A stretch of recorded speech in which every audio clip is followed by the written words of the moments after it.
చేప 100 గ్రాములు మనం తీసుకునేది యావరేజ్ని తీసుకుంటే 80-90 క్యాలరీల శక్తిని అందిస్తూ ఉంటుంది. అదే కోడి మాంసం 100 గ్రాములు తీసుకుంటే 109 కిలో క్యాలరీల ఎనర్జీని ఇస్తుంది.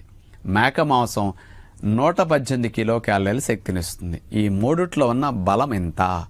100 గ్రాముల కందిపప్పు తీసుకుంటే 335 క్యాలరీల శక్తి, మినపప్పు శనగపప్పు 350 క్యాలరీల శక్తి, అలాగే 100 గ్రాముల పచ్చి కొబ్బరి తురుము 444 శక్తి, 100 గ్రాముల వేరుశనగపప్పులు నువ్వులు 567 శక్తి, జీడిపప్పు 600, బాదం పప్పులు 650, వాల్నట్స్ 687 క్యాలరీల శక్తి.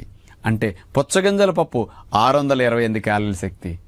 చేపలు కోడి మాంసం కంటే ఈ పప్పులు 5 రెట్లు 6 రెట్లు ఎంత బలం ఎక్కువగా ఉన్నాయో చూశారుగా. అందుకని మాంసం మానండి, పప్పులు బాగా తినండి.